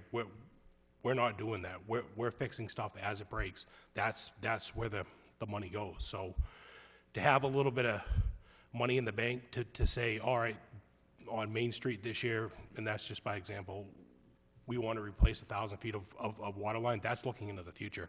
That's where we should be, and that's not where we are at this time. So if we continue to lose money or break even, we're not making the system any better, which I think most of us here have heard that most of our pipes are anywhere from 90 to 100 years old. And yes, we've done smaller streets with different projects downtown, but it's not addressing your outlying streets and your outlying pipes. The average lifespan on these pipes is about 110 years, and on some of these pipes, we're over that. So we're on borrowed time. So what the town manager's trying to explain is that as situations arise, we're just reacting to those situations, and that's what that budget's going towards right now. I just wanted everybody to understand that, you know, there's not any sweetheart contracts going out for, you know, 1,000 feet of pipe here or 2,000 feet of pipe to get repaired. That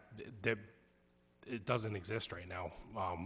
Last year, we were lucky enough to do Railroad Street and Central Street. This year, we're lucky enough to do the upper part of Central to complete a project. But, you know, that it's tough because we need to look farther out and to bring the system up to the standards before we have bigger problems that we can't pay for. That's my 2 cents. Thank you. And I would also stress, Madam Chair, that when we went through this process, Raftellus, who I will stress once again, is a independent third-party contractor. They are not tied to Veolia in any way. There's no kickbacks. There's no conspiracy there. They are not tied to Veolia. In that independent study, they did review our financials top to bottom, and that's how they came to these conclusions. And I know there's a lot of talk in this room for myself and others about fiduciary responsibility. You hear that term come up a lot. And this board, this community, paid for a full water study. I already had it in hand. When I got to town, you had already done it, and I read it cover to cover. There was distrust sown around that water study. We paid $25,000 for a second water study, excuse me, that had the same exact data as the first one. Identical. Every single point was identically the same. And so unless those two teams are in cahoots with Veolia too, color me skeptical. I don't think it would be a good use of funds to keep reviewing this and reviewing this and reviewing this ad nauseum. The data is in. The data is truly in. All right, You done? thank you. Madam Chair, Sorry, yes, Mrs. Anderson. I'm not asking for another study. I'm asking for an audit. Every year, we used to have single audits of every account. We had the transfer station done. We had the school, one of their accounts, their lunch money account, whatever. But Roselia and Clark has always focused on one area. There's always been a single audit of one of our accounts. And for the last 3 years, we haven't had that single audit. I've been asking for 5 years, look at the water, look at the sewer, and it hasn't been done. Mm-hmm. And an audit is not a study. Sure, and I just want to reiterate, when we had this study done, it's a $25,000 study. So I just want to stress it. This isn't a book report. This is an extensive study done by industry experts. And as part of that, they look at our financials. That's part of the study. It's the same exact thing the audit would do. You can go ahead and do the audit. If you want to throw more good after bad, you can certainly do that. But what I'm trying to stress is the way that this independent group who specializes in this work came to these financial conclusions was by reviewing the financial trends of what we have expended over the past 5 years. That's how they got to this conclusion. That's how they made all of these charts. They didn't just make these numbers up. And so what you'd get out of the audit is the same exact review that you got out of the study. You can certainly move forward and do it. But I just don't want the perception in the community that an audit is being avoided because they might find something. I assure you, there's nothing to find.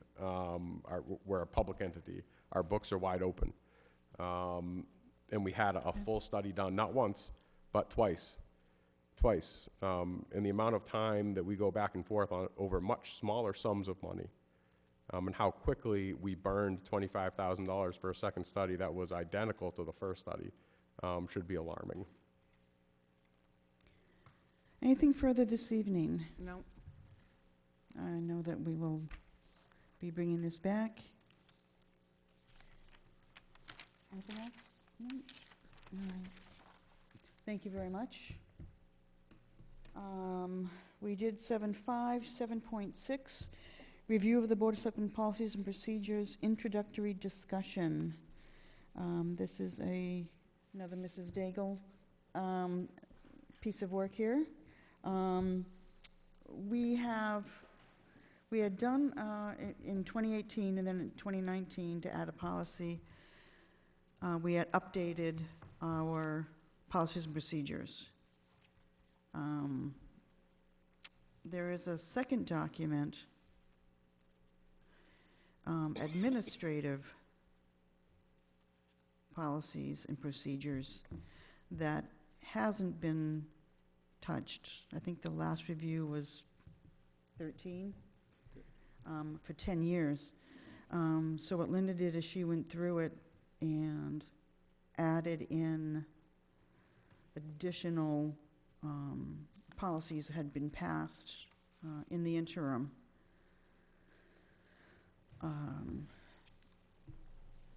So my thought, for tonight, review it. We can, what we did in 2018 is there were 2 members of the board that formed a subcommittee and went through the document and then brought their findings back to the board as a whole. We can do the same this year. But I don't know if we need to make that decision tonight. We can bring it back if we're not ready to make that decision. Mrs. Daigle, anything to add? So the administrative policies that you're looking at now, I did add today the ones that have been approved since 2013. I think the next page down shows the 4 that I added, and there were 3 others that were approved, but I think they're good to be kept separate, the personnel rules and regulations. We do have an update on that, which will come before the board at your next meeting, just to make the holidays consistent with what the union is. So we'd like to bring that before the board at your next meeting. Complete streets policy, we're going to leave that separate unless the board feels it should be included in your admin policies. And then the town financial policy separate as well. And I can, if you'd like, I can add them into the Dropbox for your next meeting if you'd like to just review those as well. Yeah, I think that would be helpful. Thank you.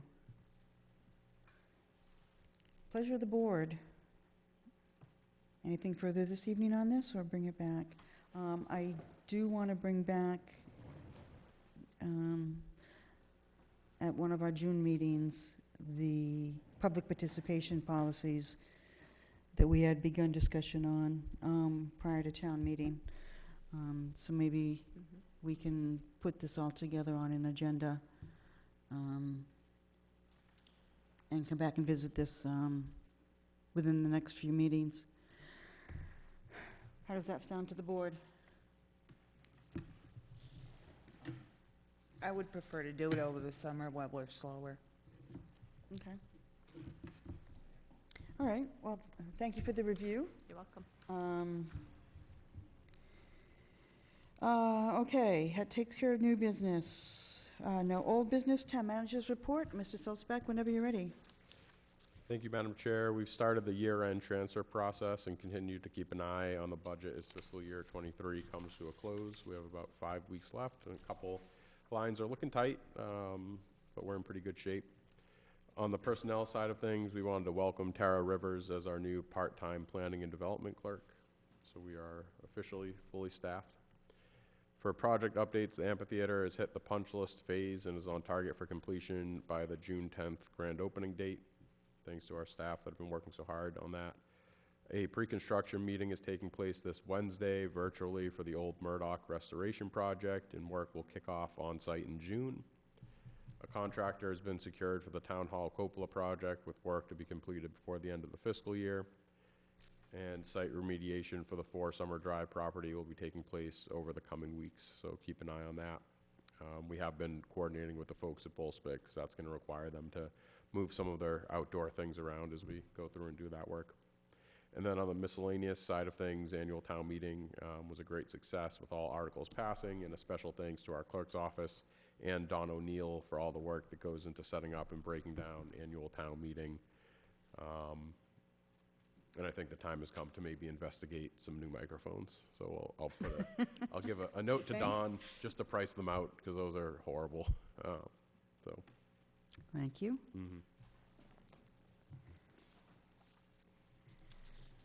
All right, anything further, questions, comments on the report of the town manager? Mr. Solzback, your email from earlier today regarding the contribution, should that be that should be a board vote, I believe, correct?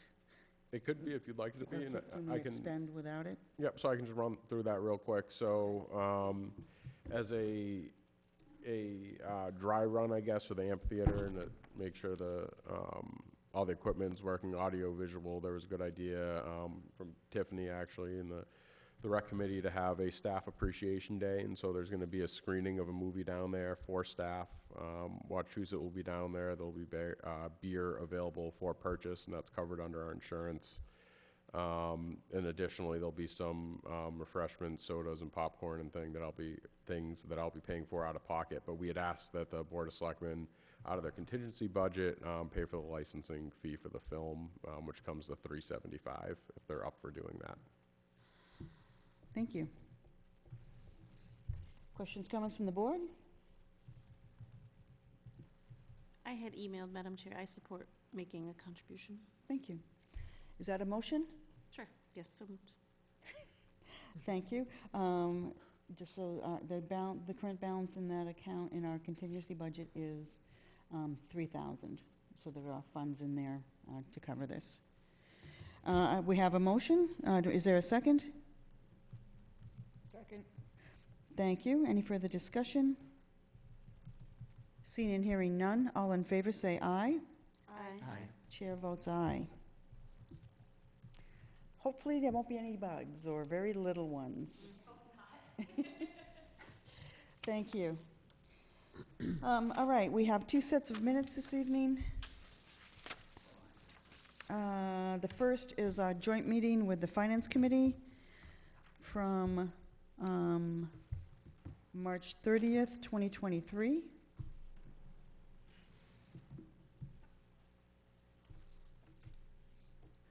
This was the budget presentation. Madam Chair, Mrs. Anderson? I vote to approve the minutes from March 30th, 2023. Second. Thank you. Made and seconded. Any further discussion? Seeing and hearing none, all in favor say aye. Aye. Aye. Madam Chair, Yes. I'm going to abstain. Thank you.